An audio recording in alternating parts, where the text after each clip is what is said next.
An unseen threat. New York, 1922. Margaret Calloway received a package of her late fiancé James Calloway's belongings. But when she pulled out his dog tags, she froze. The name wasn't his. It was someone else's. And the date of death? 3 months after James had supposedly been buried. Chapter 1. The unopened package. The brown paper crinkled under Margaret Calloway's trembling fingers, the sound sharp and intrusive in the otherwise quiet apartment. Sunlight, weak and watery from the overcast New York sky, slanted across the worn Persian rug, illuminating dust motes dancing in the air. It had been 4 years. 4 years since the telegram, stark and brutal in its brevity, had announced James's death. 4 years since she had buried an empty coffin, filled only with the weight of her grief. For years she had lived in a half-life, suspended between memory and a future she couldn't imagine. The package had arrived that morning, a stark, official-looking thing from the War Department. She'd almost thrown it away, the sight of it sending a familiar, agonizing clench through her chest. But something a flicker of morbid curiosity, perhaps, or the lingering ghost of hope that stubbornly refused to be extinguished had stayed her hand. Now, it sat on her small mahogany table, a Pandora's box of potential pain. Margaret smoothed a hand over her simple, gray dress, a nervous habit she'd never quite shaken. Her reflection in the nearby mirror showed a woman faded, the vibrant hues of her youth leached away by years of mourning. The fiery red hair, once James's delight, was now tamed into a severe bun, strands of premature silver threaded through its auburn depths. Her green eyes, once bright with laughter, held a perpetual shadow, a haunting reminder of the joy that had been ripped away.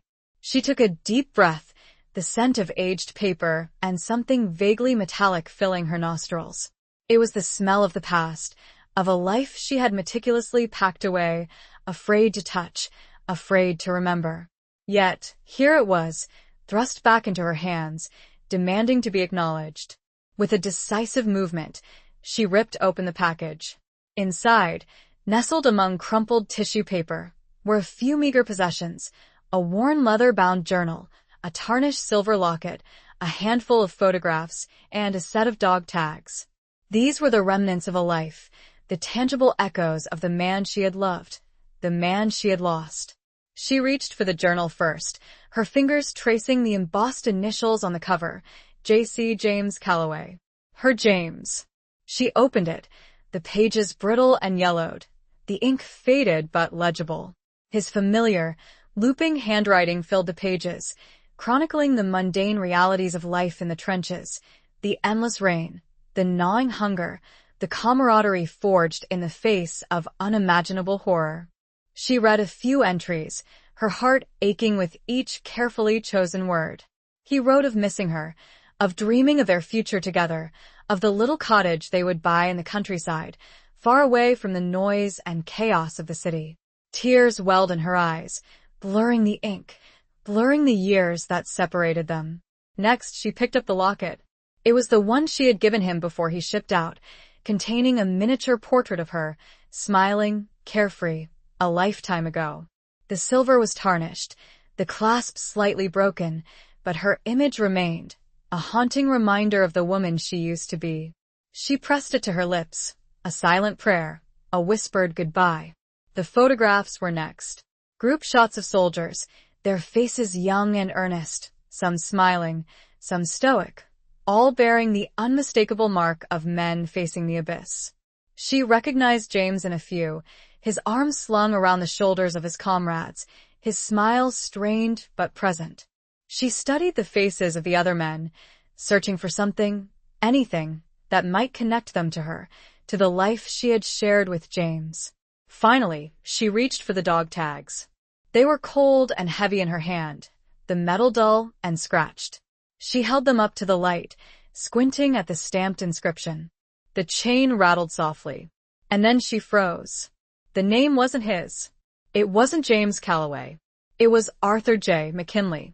And beneath the name, the date of death, February 17, 1919. 3 months after James had supposedly been killed, 3 months after his empty coffin had been lowered into the cold, unforgiving earth. A wave of dizziness washed over her, the room tilting precariously. She gripped the edge of the table, her knuckles white, her breath caught in her throat. This couldn't be. It was a mistake, a cruel, bureaucratic error. It had to be. She stared at the dog tags, the alien name burning itself into her consciousness. Arthur G. McKinley. Who was he? And why did he have James's belongings? Or were they his belongings? The thought, unthinkable, terrifying, began to worm its way into her mind. The carefully constructed walls of her grief, the fragile peace she had painstakingly built over the past 4 years, began to crumble. The foundation of her life, the certainty of her loss, was shifting beneath her feet. Everything she thought she knew, everything she had accepted, was suddenly thrown into question. She sank into the nearby armchair, the dog tags clutched tightly in her hand, the cold metal a stark contrast to the burning confusion in her heart. The room was silent, save for the frantic beating of her own heart and the distant rumble of a city that had moved on, leaving her behind in a twilight world of unanswered questions and a name that wasn't his. The name echoed, Arthur, ringing and mixing with the beat of her confused heart. Chapter 2. A name that wasn't his. The name, Arthur J. McKinley, echoed in Margaret's mind, a discordant note in the symphony of grief she had become accustomed to. She repeated it, whispering it at first, then louder, as if the very act of speaking it could somehow make it real, could somehow explain the impossible. But it remained alien, a stranger's name attached to the belongings of the man she loved. She rose from the armchair, pacing the small confines of her apartment, the dog tags a cold, heavy weight in her palm. Her mind raced, desperately seeking a logical explanation, a way to reconcile the reality of the name with the memory of James. Perhaps there had been a mix-up at the War Department, a clerical error, a misplaced package. It happened, didn't it? In the chaos of war, in the mountains of paperwork, mistakes were inevitable. But a deeper, more insidious voice whispered doubts. The date of death. February 17, 1919. 3 months after James's reported death. 3 months during which she had been living a lie, mourning a man who might what? She couldn't even formulate the thought, the implications too terrifying to contemplate. She picked up the journal again, flipping through the pages, searching for any clue, any mention of Arthur McKinley. But there was nothing. Only James's familiar handwriting, his familiar voice, his familiar love for her filling the pages. She scanned the photographs again, scrutinizing the faces of the soldiers, looking for a face that might match the name, a face that might offer some explanation. But they were all strangers, their eyes holding secrets she couldn't decipher. The locket. She opened it again, staring at her own youthful image, a ghost of the woman she had been. Had James given this locket to someone else? Had he entrusted his most precious possession to a stranger? The thought was unbearable, a betrayal that cut deeper than any physical wound. She needed answers. She needed to know the truth, no matter how painful it might be. She couldn't live in this limbo any longer, haunted by a name that wasn't his, by a date that didn't make sense. She looked at the dog tags again, turning them over in her hand. And then she saw it. On the back, etched in tiny, almost illegible letters, was an address. A New York address. In Brooklyn. A surge of adrenaline coursed through her, a mixture of fear and a desperate, fragile hope. This was a lead, a tangible connection to the mystery of Arthur McKinley. She had to go there. She had to find out who he was, why he had James's belongings, and what, if anything, he knew about James's fate. She changed her dress quickly, exchanging the somber gray for a more practical navy blue, a concession to the chill of the late autumn day. She pinned her hair up, securing it tightly, a reflection of the determination that was hardening within her. She looked at herself in the mirror, a stranger staring back at her, a woman transformed by a single, devastating revelation. She grabbed her coat and hat, the familiar routine of leaving her apartment feeling strangely unfamiliar. The world outside, the bustling streets of New York, seemed distant and unreal, a backdrop to the drama that was unfolding within her.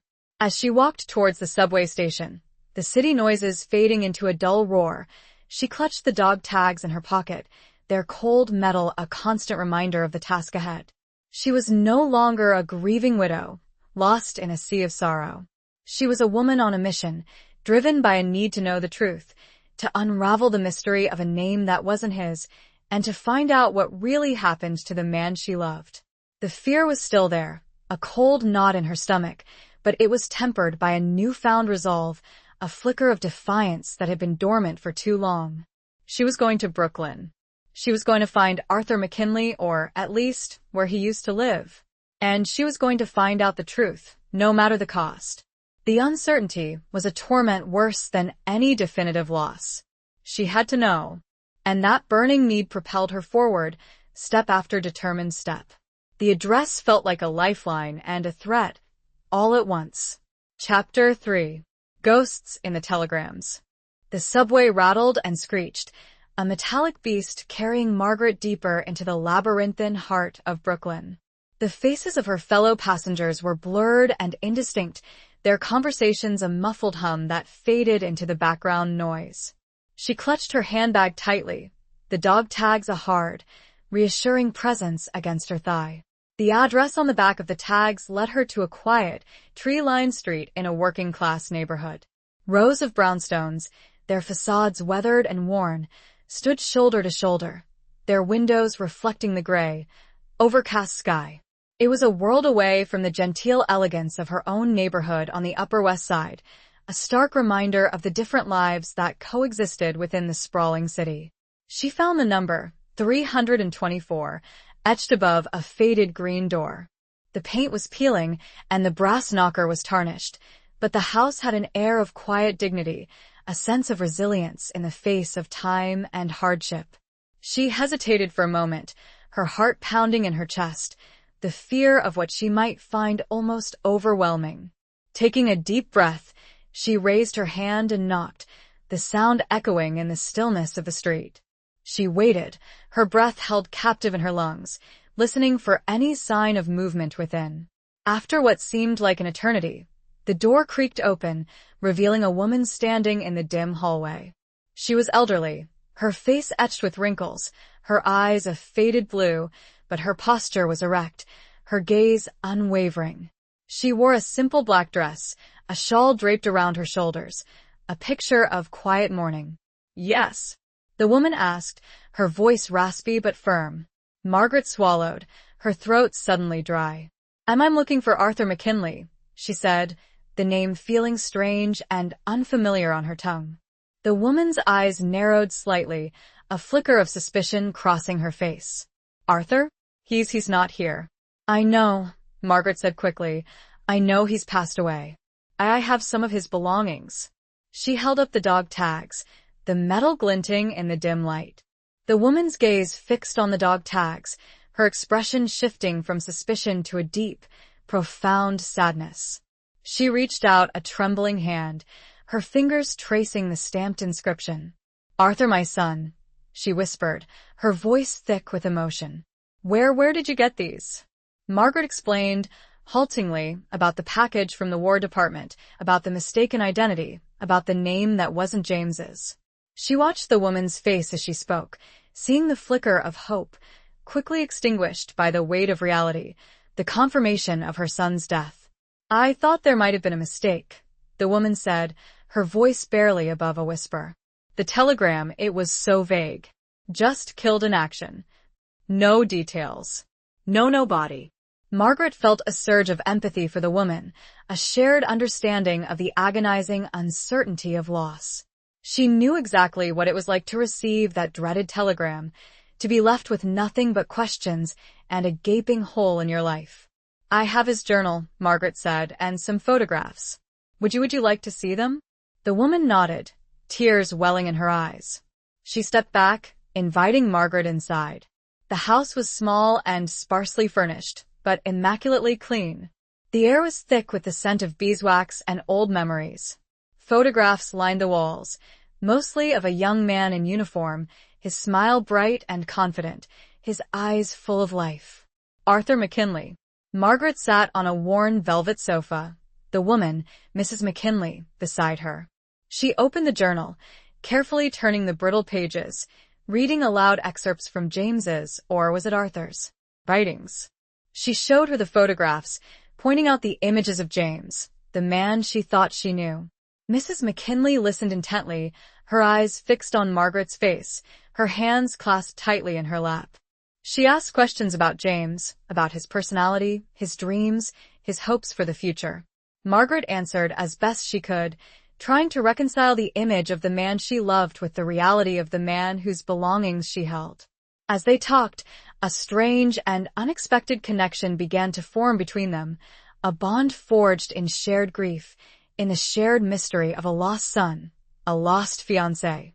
They were two women, strangers, brought together by a twist of fate, by a set of dog tags that had found their way into the wrong hands. The telegrams, once sources of closure, had reopened wounds and introduced doubts. Both of their telegrams spoke only of loss, not of truth. And they held on to each other, in this dim living room. Chapter 4. The Society of Silent Widows. The afternoon waned, the gray light outside fading into the deeper shadows of twilight. Margaret and Mrs. McKinley sat together, sharing stories, sharing tears, sharing the silent understanding of women who had been robbed of their futures by the cruel hand of war. Mrs. McKinley told Margaret about Arthur, about his childhood, his dreams of becoming an architect, his unwavering loyalty to his country. She showed her more photographs, family albums filled with images of a life cut short. Margaret, in turn, spoke of James, of his kindness, his humor, his deep love for her. She described their plans, their dreams of a life together, a life that had been snatched away before it could even begin.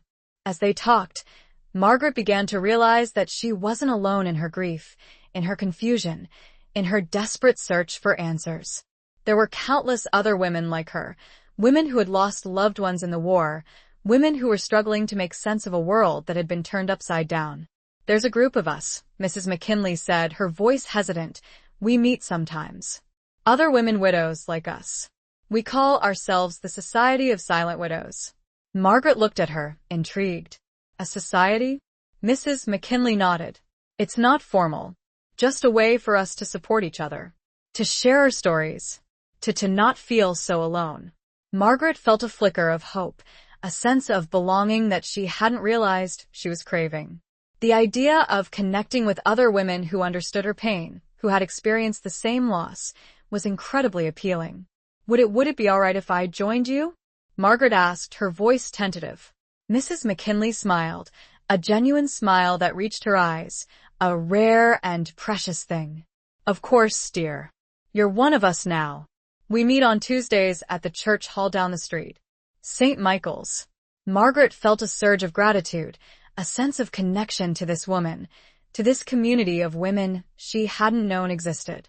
It was a small step, a tentative move towards healing, towards finding a way to live with the uncertainty, with the questions that still lingered. They spent the rest of the afternoon poring over the journal and the photographs, searching for any clue, any connection between James and Arthur. They found nothing concrete, no explicit mention of each other, but they discovered subtle similarities, shared experiences, common threads that wove their stories together. They were both stationed in the same unit, the 308th Infantry Regiment. They both fought in the Meuse-Argonne Offensive, the deadliest battle in American history. They both wrote of the same horrors, the same fears, the same longing for home. As Margaret prepared to leave, Mrs. McKinley pressed a small, worn book into her hands. "This was Arthur's," she said. "He always carried it with him. It's poetry. Maybe it will bring you some comfort." Margaret accepted the book, her fingers tracing the faded gold lettering on the cover. It was a collection of poems by Wilfred Owen, a British soldier and poet who had been killed in the war just days before the armistice. She opened it, her eyes falling on a random page. What passing bells for these who die as cattle? Only the monstrous anger of the guns. Only the stuttering rifle's rapid rattle can patter out their hasty orisons. The words resonated with her, capturing the brutal reality of the war, the senseless loss, the absence of ceremony for those who had fallen. She felt a kinship with the poet, with Arthur who had carried these words with him, with all the soldiers who had endured the unimaginable. She thanked Mrs. McKinley, promising to return, to attend the meeting of the Society of Silent Widows. As she walked back to the subway station, the city lights blurring around her, she clutched the book of poetry, a tangible link to Arthur, to James, to a world of shared loss and unspoken grief. The encounter, while offering no real concrete answers, gave her a sense of community. She felt less alone, even as the mystery deepened. The silence of the widows was, perhaps, a shared language. Chapter 5. The Address on the Back. The following Tuesday, Margaret found herself standing outside St. Michael's Church, a modest brick building nestled between a bakery and a dry cleaner's. The sounds of the city, the rumble of traffic, the clatter of footsteps, the distant wail of a siren faded into the background as she approached the entrance. She hesitated for a moment, her hand hovering over the heavy wooden door. The meeting of the Society of Silent Widows. The very name evoked a sense of solemnity, of shared grief, of a sisterhood forged in loss. She wasn't sure what to expect, but she knew she needed to be there. She needed the connection, the understanding, the shared silence that only those who had experienced similar loss could offer.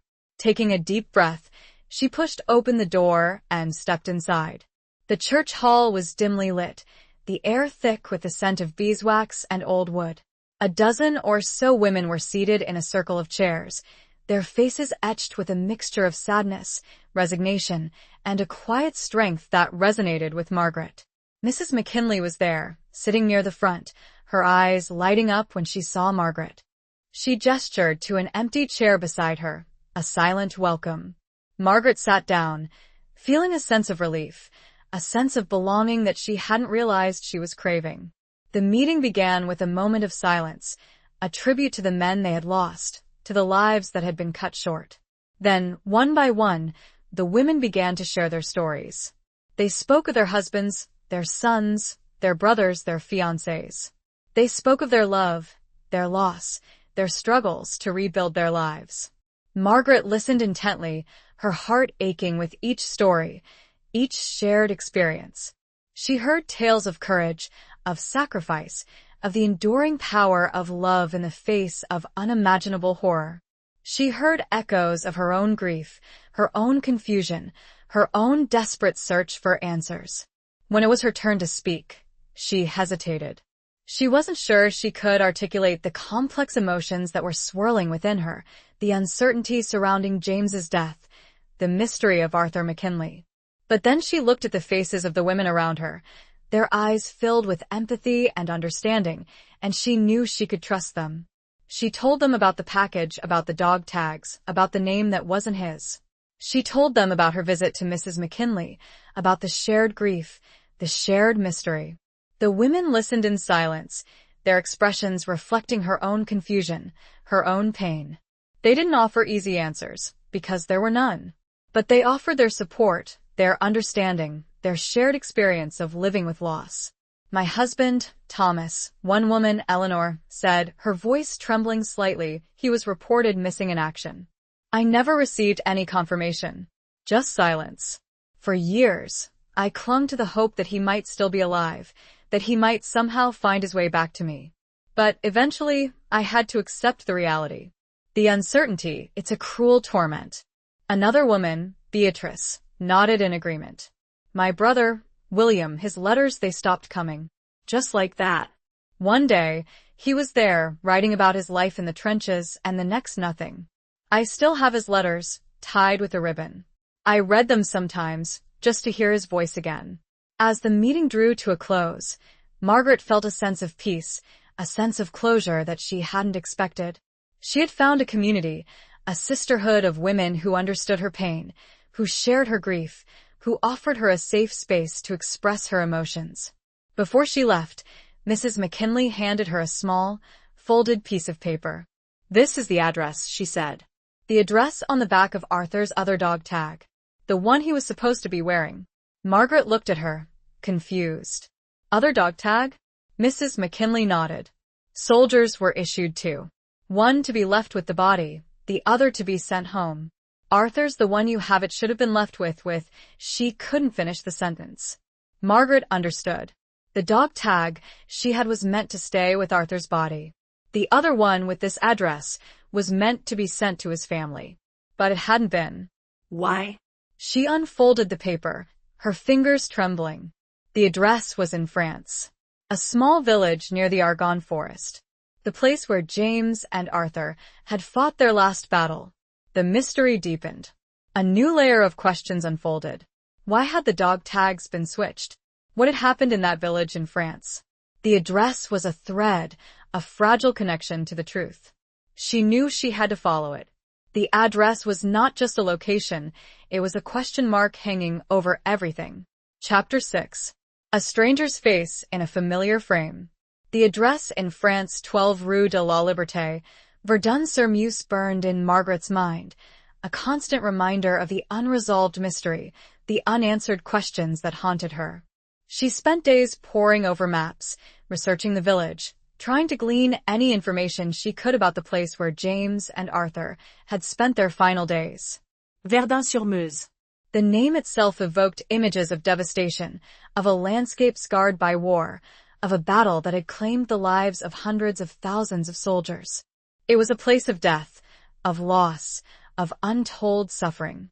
And yet, it held the key to her past, to the truth about James's fate. She found a small, battered photograph album among James's belongings, a collection of images from his time in France. She had avoided looking at it before, the pain of seeing his face, of remembering their life together, too overwhelming. But now, driven by a need to know, she forced herself to open it. The photographs were faded and worn, their edges blurred, but they offered a glimpse into James's world, into the reality of life in the trenches. She saw images of mud-caked soldiers, their faces weary and gaunt, their eyes reflecting the horrors they had witnessed.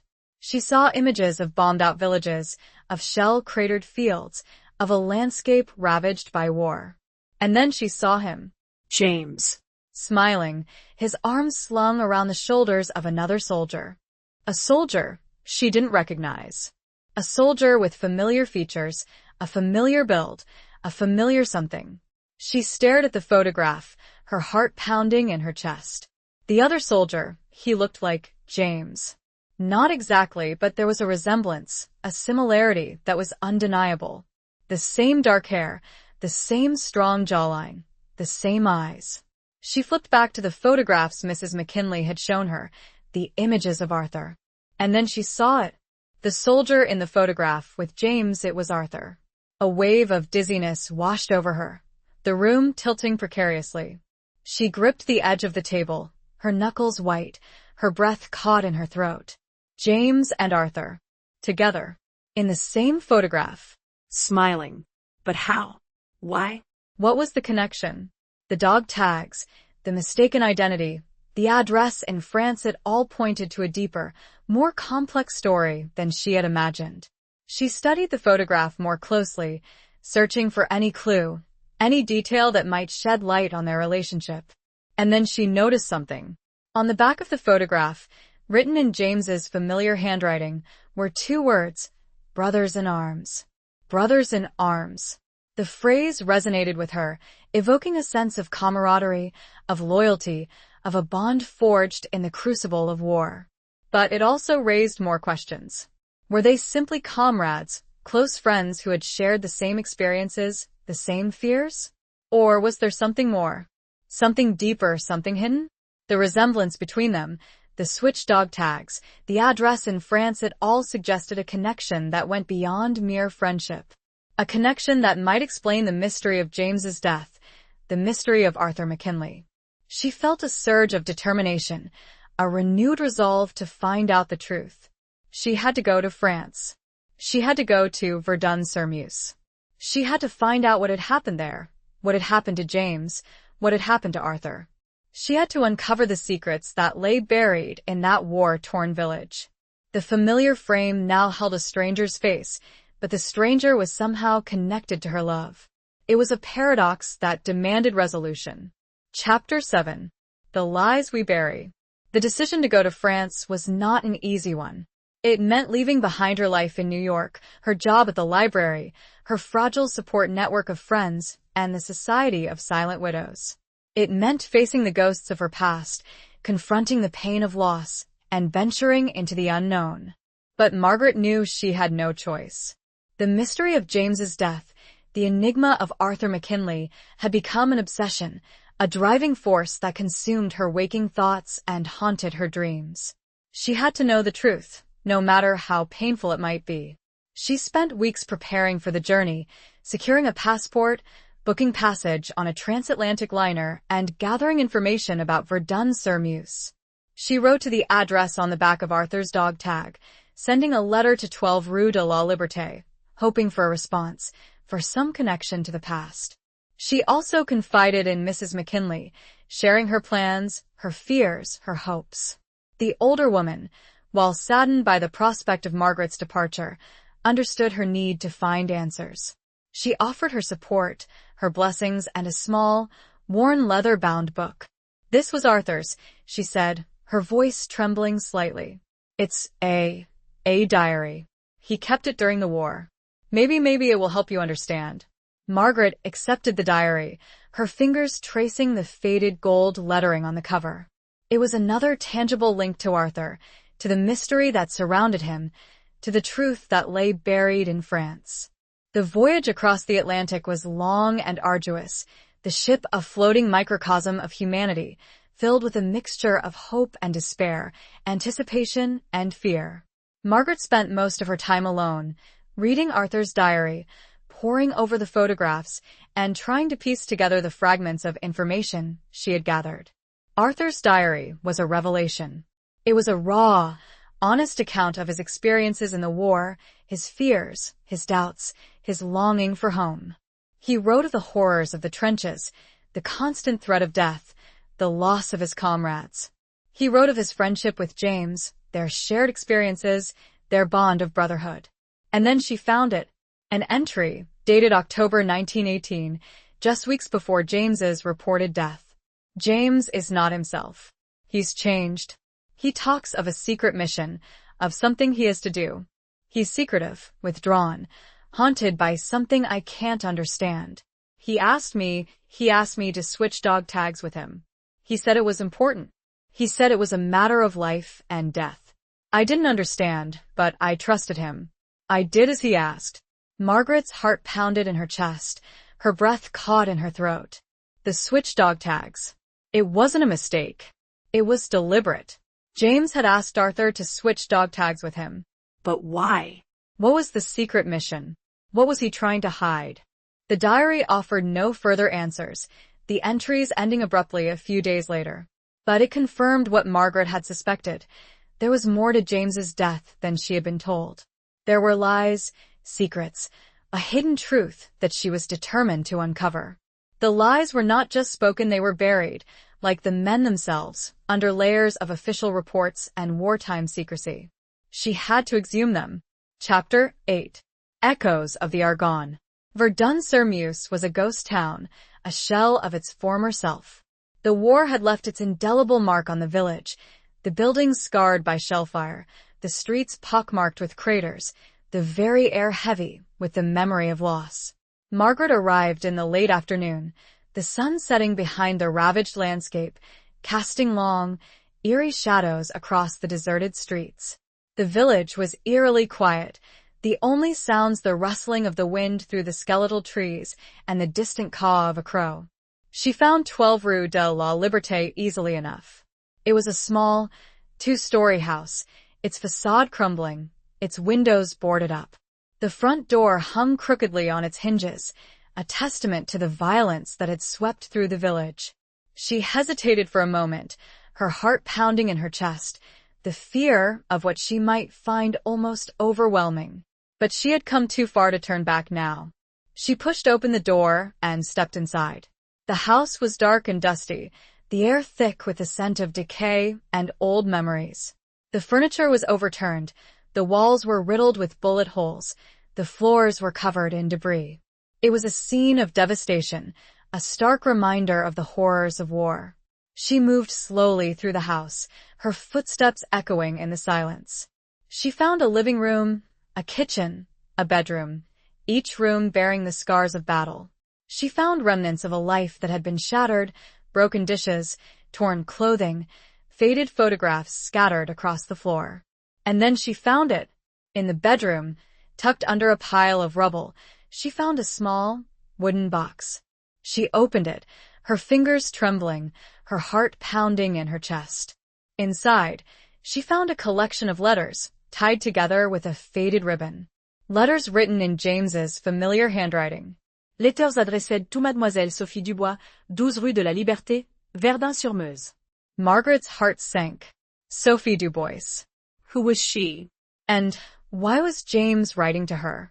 Was she the reason for the secret mission? Was she the reason for the switched dog tags? She began to read the letters, her eyes scanning the faded ink, her mind racing to make sense of the words. James wrote of his love for Sophie, of his desire to be with her, of his plans to escape the war and start a new life. He wrote of a dangerous mission, of a secret he couldn't reveal, of a sacrifice he had to make. He mentioned Arthur, his brother-in-arms, and described the plan for the dog tag exchange. It was all about protecting Sophie. Protect Sophie, he had written over and over again. The letters stopped abruptly, leaving Margaret with a profound sense of unease and a growing fear for James, even years after his supposed death. As darkness fell, she lit a candle, the flickering flame casting dancing shadows on the walls. The house seemed to come alive, whispering secrets, revealing fragments of a past that had been hidden for too long. The echoes of the Argonne, the echoes of war, the echoes of a love triangle surrounded her. The echoes were not just of battle, but of a forbidden love, a dangerous secret, and a desperate plan. Chapter 9. Whispers of a Secret Mission. The letters to Sophie Dubois revealed a James that Margaret never knew, a man consumed by a passionate love, a man willing to risk everything for the woman he adored. He wrote of stolen moments, of secret rendezvous, of a love that blossomed amidst the devastation of war. But the letters also hinted at something darker, something more dangerous. James spoke of a secret mission, of a network of spies, of a plot to sabotage the German war effort. He wrote of coded messages, of clandestine meetings, of a world of espionage and intrigue. He had been recruited, he explained in one letter, by a French intelligence officer, a man known only as Monsieur Dubois, Sophie's father. James had been chosen for his fluency in German, his knowledge of the area, his unwavering loyalty. The mission was to infiltrate a German command post, gather information about troop movements, and relay it back to the Allies. It was a suicide mission, a near-certain death sentence. But James was willing to do it for Sophie, for France, for the cause of freedom. The switch dog tags were part of the plan. If James were captured, the Germans would believe he was Arthur McKinley, an ordinary soldier. It would buy him time, allow him to protect Sophie, to complete his mission. Arthur, his loyal friend, his brother-in-arms, had agreed to the deception, knowing the risks, understanding the stakes. Margaret read and reread the letters, piecing together the fragments of information, trying to understand the complex web of love, duty, and betrayal that had entangled James and Arthur.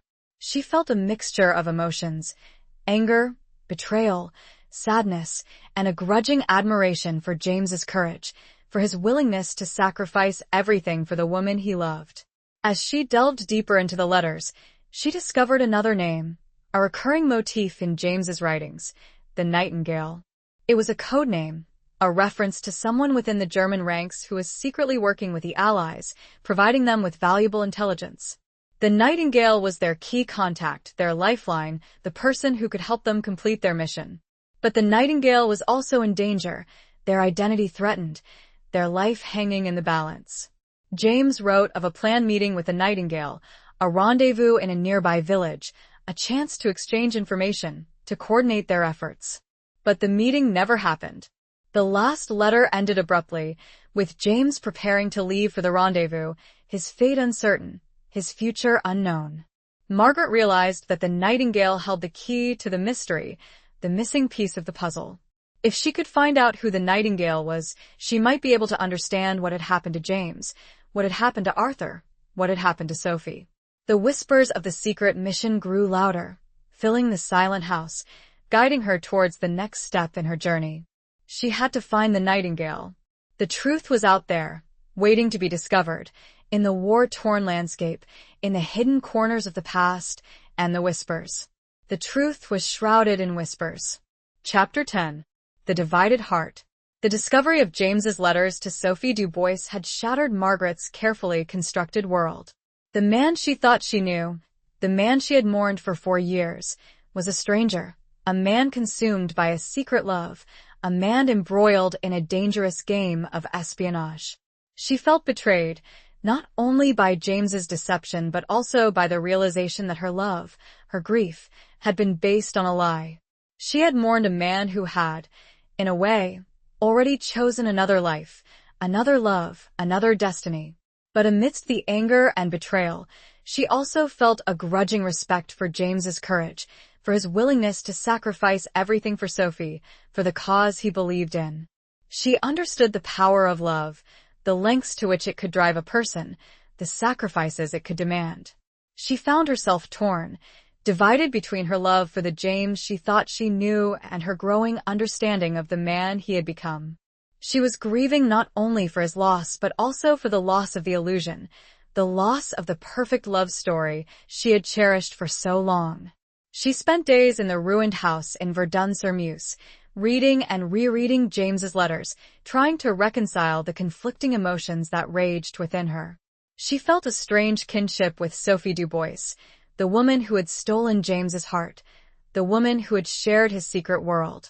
She wondered what had happened to Sophie, whether she had survived the war, whether she knew the truth about James's fate. She imagined her, waiting for James, hoping for his return, living with the same uncertainty, the same grief, the same unanswered questions. She decided to search the house more thoroughly, looking for any clue, any trace of Sophie, any information that might shed light on her fate. She sifted through the debris, examined the faded photographs, searched the drawers and cupboards. And then she found it. Hidden in a secret compartment behind a loose brick in the fireplace, she found a small, silver locket. It was identical to the one she had given James, the one he had supposedly been wearing when he died. She opened the locket, her fingers trembling. Inside there were 2 miniature portraits. One was of James, smiling, carefree, the man she remembered. The other was of a young woman, her face beautiful and haunting, her eyes filled with a mixture of sadness and determination. Sophie Dubois. The locket was a symbol of their love, a testament to their secret bond, a connection that had survived the war, the betrayal, the loss. It was a tangible link to Sophie, to the woman who held the key to James's past, to the truth that Margaret was seeking. The divided heart began to mend, slowly, painfully. She realized that she couldn't judge James, that she couldn't condemn his choices, that she could only try to understand the complex web of love, duty, and sacrifice that had shaped his destiny. And to understand it all, she understood, she'd have to find Sophie. Her heart was divided, not between 2 men, but between 2 versions of the same man and the woman who connected them. Chapter 11. Letters from a Man I Never Knew. Armed with the locket and the renewed determination to find Sophie Dubois, Margaret began her search. She started in Verdun-sur-Meuse, asking the few remaining residents if they remembered Sophie, if they knew what had happened to her during the war. The villagers were hesitant, their memories clouded by the trauma of the war, their faces etched with the scars of loss. They spoke of the German occupation, of the hardships they had endured, of the friends and family they had lost. Some remembered Sophie, vaguely. They described her as a beautiful, courageous young woman, a patriot who had risked her life to help the resistance. They spoke of her father, Monsieur Dubois, a respected doctor who had been involved in the local underground network. But no one knew what had happened to Sophie after the war. Some said she had fled the village, fearing reprisals from collaborators. Others said she had been captured by the Germans, tortured and killed. Still others whispered that she had escaped to America, starting a new life under a new identity. Margaret followed every lead, every rumor, every whisper of information, but she found nothing concrete. Sophie Dubois had vanished, disappearing into the fog of war, leaving behind only a trail of unanswered questions. Frustrated, Margaret decided to return to Arthur McKinley's diary, hoping to find some clue, some hint, some overlooked detail that might shed light on Sophie's fate. She reread the entries, focusing on the passages that mentioned James's secret mission, his relationship with Sophie, his planned rendezvous with the Nightingale. And then she found it. A seemingly insignificant detail, a casual mention of a place, a name. James is worried about Sophie. He fears she's being watched, followed. He's arranged for her to go into hiding at a convent near Reims. The Sisters of Mercy. He says she'll be safe there until he can get her out of the country. The Sisters of Mercy. A convent near Reims. It was a long shot, a fragile thread of hope, but it was the best lead Margaret had. She decided to go to Reims, to find the convent, to see if Sophie had indeed sought refuge there. She packed her few belongings, leaving the ruined house in Verdun-sur-Meuse, leaving behind the ghosts of James and Sophie, the echoes of their love, their sacrifice, their secret mission. As she traveled to Reims, she reread James's letters to Sophie, the letters from a man she never truly knew, a man whose love for another woman had changed the course of her own life. She felt a strange mixture of sadness, longing, and a growing sense of understanding. She was no longer the grieving widow, lost in a sea of sorrow. She was a woman on a mission, driven by a need to know the truth, to uncover the secrets of the past, to find the woman who held the key to James's fate, and, perhaps, to her own. The letters had initially created distance, but now they were a map, guiding her towards an uncertain, but necessary, destination. Chapter 12. The Price of Deception. The convent of the Sisters of Mercy, nestled amidst rolling hills outside Reims, was a haven of peace and tranquility, a stark contrast to the war-ravaged landscape Margaret had left behind. The ancient stone walls, the manicured gardens, the serene atmosphere, all spoke of a world untouched by the violence and chaos of the outside world. Margaret approached the convent with a mixture of hope and trepidation. She was greeted by a kindly nun, Sister Agnes, her face etched with wrinkles, her eyes filled with a quiet wisdom. Margaret explained her story, haltingly, showing her the locket, the photograph of Sophie, Arthur's diary passages. Sister Agnes listened patiently, her expression unchanging. When Margaret finished, she paused for a moment, her gaze fixed on the locket. "Sophie Dubois," she said softly, her voice barely above a whisper. "Yes, I remember her. She was here, during the war. A brave, beautiful young woman." Margaret's heart leaped with hope. "Do you know what happened to her?" Where she is now. Sister Agnes hesitated. She left. After the war. She didn't say where she was going, but she left something behind. The nun led Margaret to a small, sparsely furnished room, used for storing old records and forgotten belongings. She opened a dusty trunk, revealing a collection of letters, photographs, and personal items. "These belong to Sophie," she said. "She asked us to keep them safe, in case she ever returned." Margaret's hands trembled as she reached for the trunk. Inside, she found a treasure trove of information, a glimpse into Sophie's life, her thoughts, her fears, her dreams. She found letters from James, identical to the ones she had found in Verdun-sur-Meuse, confirming their love, their secret mission, their plans for the future. She found photographs of Sophie, her face radiant with happiness, her eyes sparkling with love. And then she found it, a letter, addressed to Sophie, from Arthur McKinley, dated February 18th, 1919, the day after his reported death. Margaret's heart pounded in her chest, her breath caught in her throat. She opened the letter, her fingers trembling, her eyes scanning the faded ink. "My dear Sophie, James is gone. He was captured during the rendezvous with the Nightingale. He sacrificed himself to save me, to save you. He told me to tell you to run, to hide, to never look back. He made me promise to protect you, to take his place. I switched the dog tags, Sophie. It was his plan. A way of giving you his protection, even after he's gone. I'm alive, Sophie. But I'm not James. I can never be James. But I will honor his memory, his sacrifice, by keeping you safe. I will find you. I will protect you. I will love you, as he would have wanted. The price of deception was clear. Arthur had lived, assuming James's identity, protecting Sophie, living with the guilt, the burden, the impossible task of filling the shoes of the man he had betrayed, the man he had loved as a brother. He had survived, while James had perished a hero's death, their roles tragically reversed. The deception wasn't just about survival, it was about a love that demanded the ultimate sacrifice, a sacrifice that Arthur was now forced to live with. Chapter 13. Between Two Worlds. Margaret sat in the quiet room of the convent, surrounded by Sophie's belongings, Arthur's letter clutched in her hand, her mind reeling from the revelation. Arthur was alive. He had lived, assuming James's identity, protecting Sophie, living with the weight of his deception. She felt a surge of conflicting emotions, shock, disbelief, anger, and a profound sadness for Arthur, for the burden he had carried, for the life he had been forced to live. He had loved James, admired him, and yet he had taken his place, stolen his identity, lived with his love.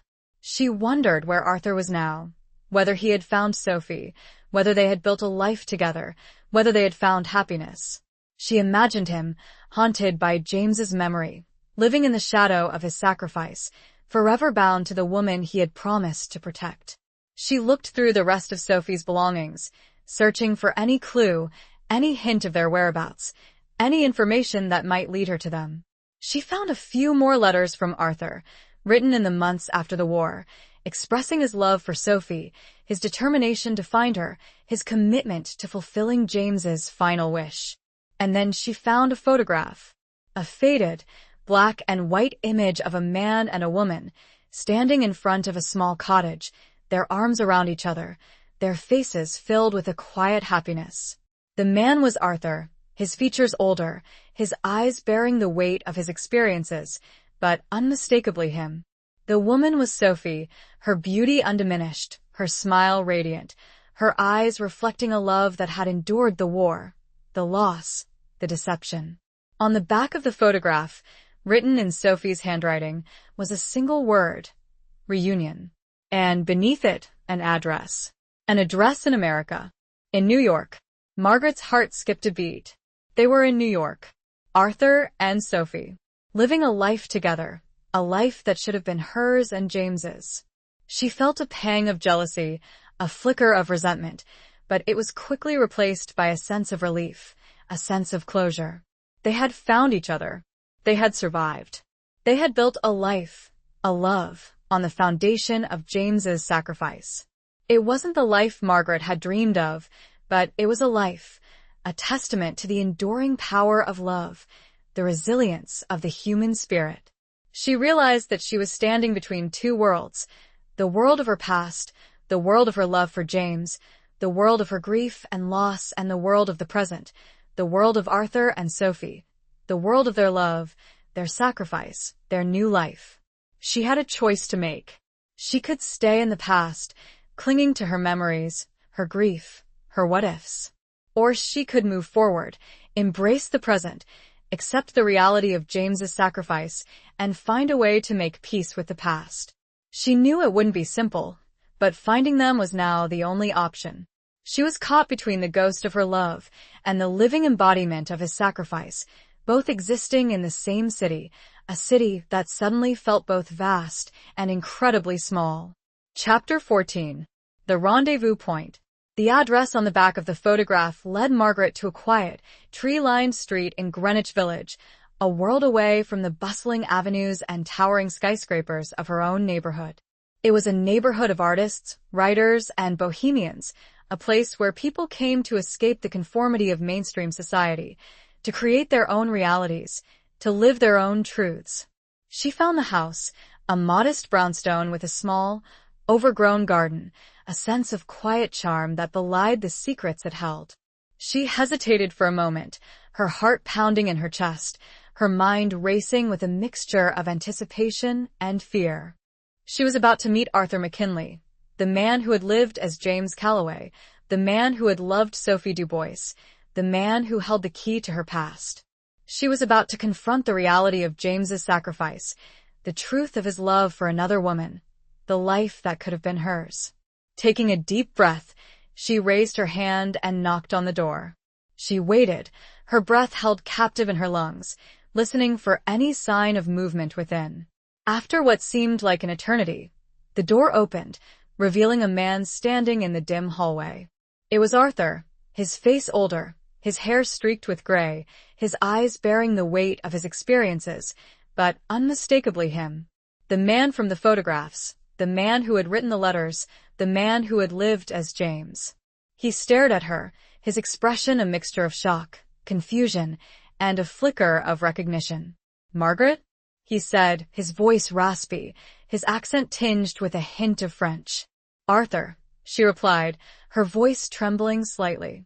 They stood there for a moment, staring at each other, the silence between them thick with unspoken emotions, with the weight of the past, with the ghosts of James and Sophie. I know," Margaret said, breaking the silence. "I know about the dog tags, about the secret mission, about James, about Sophie." Arthur's expression softened, a flicker of sadness crossing his face. "Come in," he said, stepping back, inviting her inside. The house was small and sparsely furnished, but filled with warmth and light. The walls were adorned with paintings, sculptures, and photographs, a testament to their creative lives, their shared passion for art. They sat in the living room, facing each other, the silence returning, the unspoken questions hanging in the air.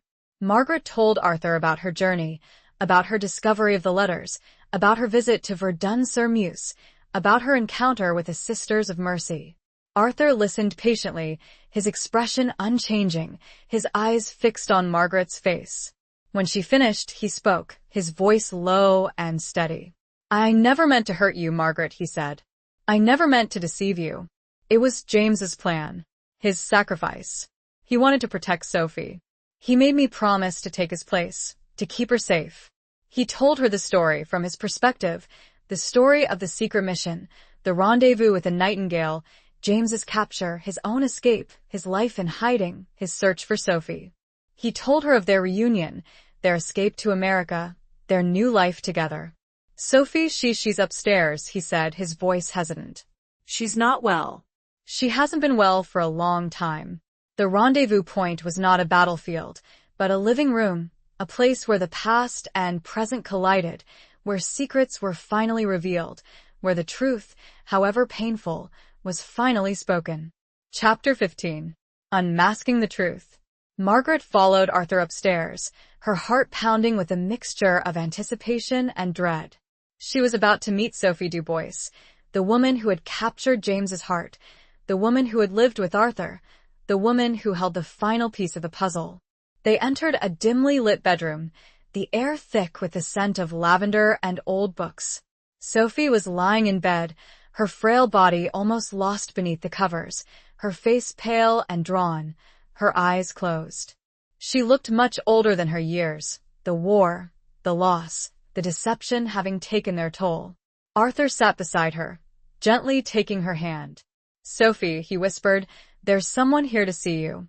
Sophie's eyes fluttered open, her gaze unfocused, her expression confused. She looked at Margaret, her eyes widening slightly, a flicker of recognition crossing her face. "Marguerite?" she whispered, her voice weak, her accent heavily French. Margaret was taken aback. Sophie knew her name. "How?" "James, he told me about you," Sophie continued, her voice gaining strength. He loved you very much. He wanted to protect you from the truth." Margaret sat on the edge of the bed, taking Sophie's other hand. "I know," she said softly. "I know about the secret mission, about the dog tags, about everything." Sophie's eyes filled with tears. "He was a hero," she whispered. He sacrificed himself for me, for us, for the Nightingale." Margaret's heart skipped a beat. The Nightingale. The mysterious contact, the key to the entire operation, the person James had died trying to protect. Who was the Nightingale, Sophie? Margaret asked, her voice trembling. Sophie hesitated, her gaze shifting to Arthur, her expression filled with a mixture of fear and determination. I can't, she whispered. I promised, I swore never to reveal their identity. Arthur squeezed Sophie's hand. It's all right, Sophie, he said softly. It's time. The war is over. The secrets, they don't matter anymore. Sophie looked at Margaret, her eyes filled with a deep sadness, a profound understanding. The Nightingale, she whispered, was my father. Monsieur Dubois. Margaret gasped. Monsieur Dubois. The French intelligence officer who had recruited James, the man who had sent him on the suicide mission, the man who had orchestrated the entire deception. He was the Nightingale. Sophie continued, her voice growing weaker, her breath coming in ragged gasps. He was working with the Germans. He was a double agent. He betrayed us all. He betrayed James. He betrayed his own country. The truth was unmasked, a devastating revelation that shattered the remaining illusions, the remaining assumptions. Monsieur Dubois, the trusted ally, the patriotic hero, was a traitor, a villain, the architect of James's death, the source of all the suffering. He gave the orders and used his own daughter and her lover as pawns. The unmasking was not just of a person, but of a betrayal so profound, so personal, that it redefined everything Margaret thought she knew about the war, about love, about sacrifice. Chapter 16. The weight of his silence. The revelation of Monsieur Dubois's treachery hung heavy in the air, a suffocating weight that pressed down on Margaret, Arthur, and the dying Sophie. The silence that followed was broken only by Sophie's labored breathing and the distant sounds of the city outside. Arthur sat beside Sophie, his face etched with grief and a profound sense of guilt. He had lived with this secret for years, carrying the burden of James's sacrifice, the knowledge of Monsieur Dubois's betrayal, the weight of his own deception. Margaret looked at him, her heart aching for the pain he had endured, the life he had been forced to live. She understood now the depth of his love for James, his loyalty to Sophie, his unwavering commitment to honoring a promise made in the midst of war. Why didn't you tell anyone? Margaret asked, her voice barely above a whisper. Arthur looked at her, his eyes filled with a deep sadness. I couldn't, he said. I promised James. I promised Sophie. I had to protect her, protect his memory. And I was afraid. Afraid of the consequences, afraid of the truth. He explained that Monsieur Dubois had threatened Sophie, threatened to expose her involvement in the resistance, threatened to harm her if she ever revealed his identity. He had used his power, his influence, to silence them, to keep them trapped in a web of lies and deception. After the war, they had fled to America, hoping to escape the past, to start a new life, to leave the secrets behind. But the past had followed them, haunting their dreams, poisoning their happiness, casting a shadow over their lives. Sophie's health had deteriorated rapidly in recent years, the stress, the guilt, the trauma of the war taking its toll. She had never fully recovered from James's death, from the betrayal of her father, from the weight of the secrets she carried. As Sophie's breathing grew shallower, her grip on Arthur's hand weakening, Margaret realized that she was witnessing the final chapter of a tragic love story, a story of sacrifice, betrayal, and the enduring power of the human spirit. She reached out and took Sophie's other hand, holding it gently, offering a silent comfort, a silent understanding. She felt a connection to this woman, a bond forged in shared loss, in shared grief, in the shared knowledge of James's love. It's all right, Sophie, Margaret whispered. You can rest now. You're safe. The secrets, they're out.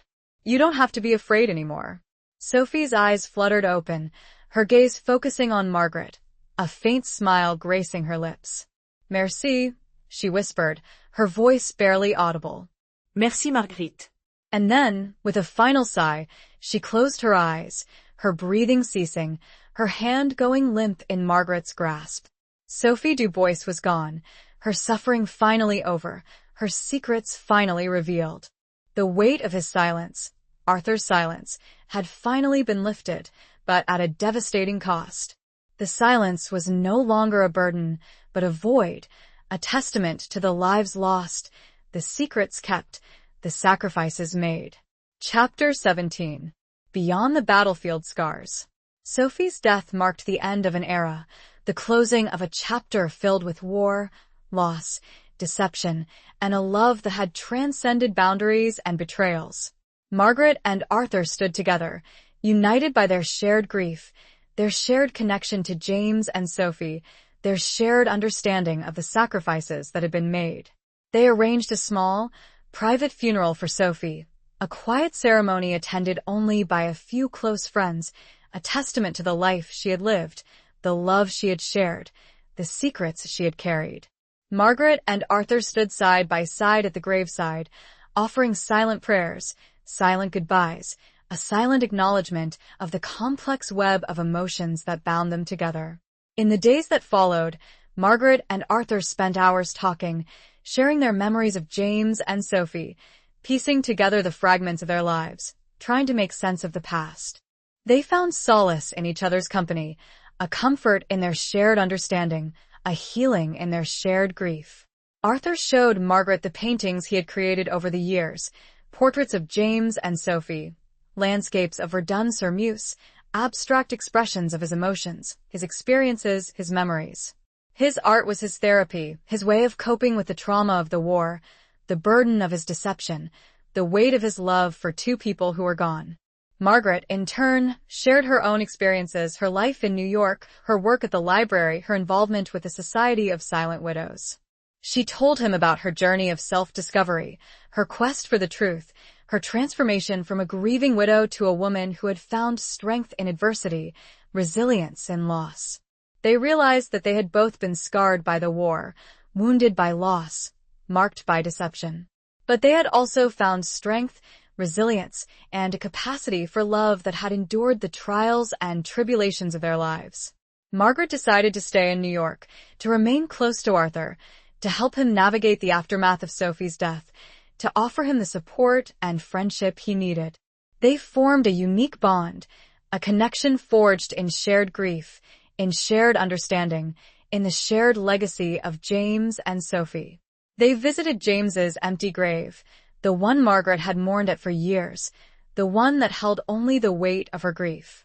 They stood there together, silently acknowledging the truth, the sacrifice, the love that had bound them all together. The battlefield scars were more than physical, they were etched on their hearts, their minds, their souls. But beyond the scars, they found a connection, a friendship, a shared humanity that transcended the pain of the past. They started healing together. The scars remained, but they were no longer wounds, they were reminders of the past, testaments to their resilience, symbols of a love that had endured beyond death, beyond deception. Chapter 18. A Love Forged in Fire. Months turned into years. Margaret and Arthur, drawn together by the shared tragedy of their past, found a quiet companionship that slowly blossomed into something deeper.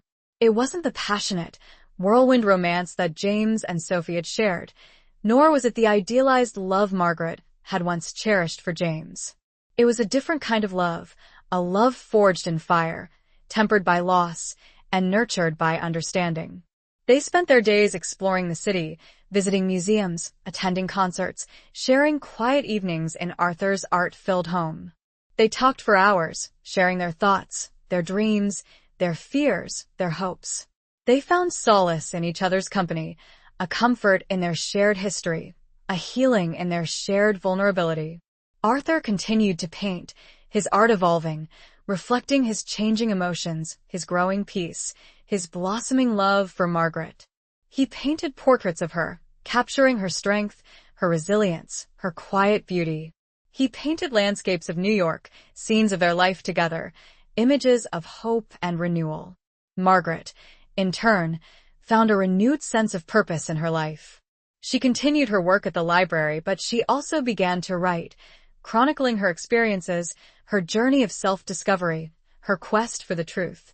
She wrote about James, about Sophie, about Arthur, about the war, about love, about loss, about the enduring power of the human spirit. Their relationship was not without its challenges. The ghosts of James and Sophie were always present, hovering in the background, reminding them of the past, of the sacrifices that had been made, of the love that had been lost. There were moments of doubt, moments of guilt, moments of wondering what might have been. But they faced those challenges together, supporting each other, understanding each other, drawing strength from their shared history, their shared love. They learned to live with the ghosts, to honor the memories, to embrace the present, to look forward to the future. One evening, as they sat together in Arthur's garden, watching the sunset paint the sky in hues of orange and purple, Arthur turned to Margaret, his eyes filled with a tenderness that took her breath away. "Margaret," he said, his voice soft, his accent tinged with a hint of French, "I love you. I know it's complicated. I know it's not the same. But I love you. For who you are, for who you've become, for the strength and the beauty and the kindness that you carry within you." Margaret's heart soared. She had known, deep down, that her feelings for Arthur had grown beyond friendship, beyond companionship. She had fallen in love with him, with his quiet strength, his gentle soul, his artistic spirit, his unwavering loyalty. "I love you too, Arthur," she replied, her voice trembling with emotion. "I love you for who you are, for who you've been, for the love and the sacrifice and the resilience that you embody." They embraced, their bodies melting together, their hearts beating as one. It was a love born of loss, nurtured by understanding, and forged in the fires of a shared past. A love, tested and true. It was a love that acknowledged the past, honored the sacrifices, and embraced the future. A future they would build together, a future filled with hope, with healing, with love. Chapter 19. The Unspoken Vow. Margaret and Arthur's love deepened, a quiet, enduring bond that wove itself into the fabric of their lives. They didn't marry, not formally, not with rings and vows and a church ceremony. Their connection was beyond that, a spiritual union forged in shared experience, in shared grief, in shared love. They lived together in Arthur's Greenwich Village brownstone, their home a sanctuary of art, of books, of memories, of a love that had blossomed in the aftermath of tragedy. They created a life together, a life filled with simple joys, with quiet moments, with a deep understanding that transcended words. Arthur continued to paint, his art becoming more vibrant, more hopeful, reflecting his newfound happiness, his love for Margaret, his acceptance of the past. His paintings were exhibited in galleries, attracting critical acclaim, earning him recognition as a significant artist of his time. Margaret continued to write, her words flowing onto the page, capturing the essence of her experiences, her journey, her love for James, her love for Arthur, her understanding of the complexities of war, of loss, of the human heart. She published her memoirs, a poignant and powerful account of her life, her losses, her discoveries, her triumphs. They often visited the graves of James and Sophie, placing flowers, offering silent prayers, honoring their memories, acknowledging their sacrifices. They spoke of them often, keeping their spirits alive, weaving their stories into the tapestry of their own lives. They also maintained their connection with the Society of Silent Widows, attending meetings, offering support to other women who had lost loved ones in the war, sharing their experiences, their wisdom, their understanding. Margaret and Arthur became symbols of hope, of resilience, of the enduring power of the human spirit to overcome adversity. One spring morning, as they strolled through Central Park, hand in hand, watching the cherry blossoms bloom, Arthur stopped and turned to Margaret, his eyes filled with a deep love, a profound gratitude. "Margaret," he said, his voice soft, his gaze unwavering. "Thank you. Thank you for finding me, for understanding me, for loving me. Thank you for giving me a second chance, for helping me to heal, for showing me that life can be beautiful, even after so much loss." Margaret smiled, her heart overflowing with love for this man, this gentle soul who had endured so much, who had emerged from the darkness stronger, wiser, more loving. "And thank you, Arthur," she replied, her voice trembling with emotion. "Thank you for your honesty, your courage, your loyalty. Thank you for sharing your life with me, for loving me, for showing me that love can be found in the most unexpected places, in the most unexpected ways." They embraced, their bodies close, their hearts beating as one. It was an unspoken vow, a silent commitment to each other, to their love, to their future. A vow to remember, to cherish, and never forget. It was a vow not spoken aloud, but etched on their hearts, a testament to their enduring love, their shared journey, their unbreakable bond. Chapter 20. Reclaiming the Lost Years. Years passed, and Margaret and Arthur settled into a comfortable rhythm of life, their love a constant, unwavering presence amidst the ever-changing world around them. They had found peace, a quiet contentment that had eluded them for so long. They had reclaimed the lost years, the years stolen by war, by loss, by deception. They traveled back to France, to Verdun-sur-Meuse, to the ruined house where James and Sophie had shared their secret love. They stood together in the shell of the building, surrounded by the ghosts of the past, acknowledging the sacrifices that had been made, honoring the love that had bloomed amidst the devastation.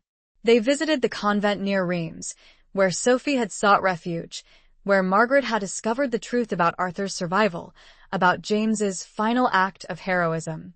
They thanked Sister Agnes, now elderly and frail, for her kindness, for her protection, for her role in their journey. They even sought out information about Monsieur Dubois, the Nightingale, the man who had betrayed them all. They learned that he had been exposed as a double agent after the war, tried, and executed for treason. A bitter justice, a hollow victory, a reminder of the devastating consequences of his actions. Margaret continued to write, her words capturing the essence of their lives, their love, their journey. She wrote about the healing power of forgiveness, the importance of remembering the past, the enduring strength of the human spirit. Arthur continued to paint, his art reflecting his evolving perspective, his growing peace, his deep love for Margaret.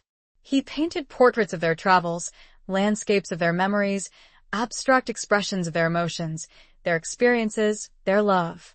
They grew old together, their bodies aging, their hair turning silver, their faces etched with the wrinkles of time.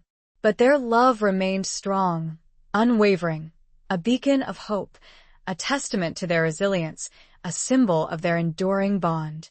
One evening, as they sat together on their porch, watching the sunset paint the sky in hues of orange and purple, the same way they had done years before, Margaret turned to Arthur, a gentle smile gracing her lips.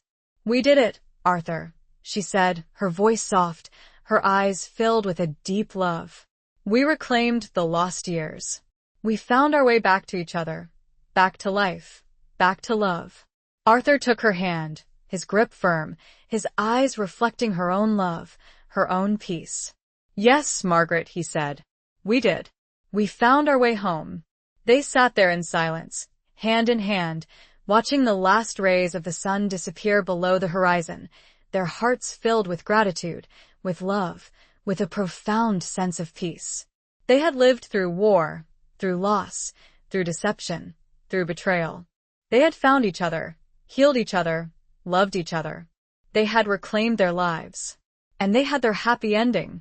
The lost years were not forgotten, but redeemed, transformed into a tapestry of love, resilience, and a shared future that honored the past while embracing the present. Epilogue.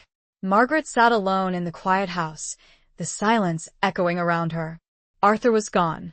He had passed away peacefully in his sleep, his hand clasped in hers, his face serene, his spirit finally at rest.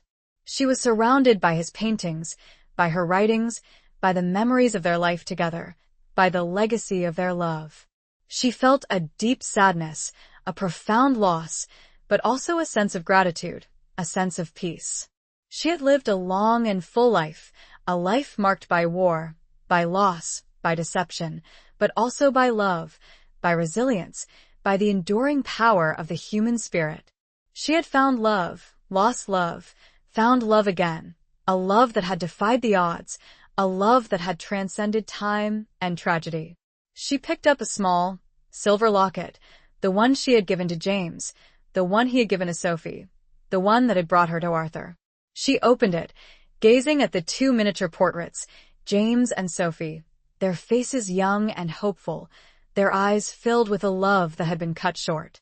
She closed the locket, holding it tightly in her hand, feeling the warmth of the metal, the weight of the memories, the enduring power of their love.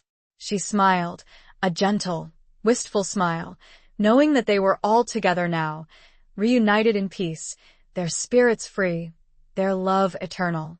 She looked out the window, at the garden they had tended together, at the flowers blooming in vibrant colors, at the birds singing their sweet melodies. She felt a sense of peace, a sense of completion, a sense of belonging. She had lived, she had loved, she had lost, she had found. She had reclaimed the lost years. She had found her way home. She whispered a silent goodbye, a silent thank you, a silent promise to remember, to cherish, to never forget. And then, with a final sigh, she closed her eyes, ready to join them, ready to embrace eternity, ready to be reunited with the loves of her life. The story was over. Her story had found peace.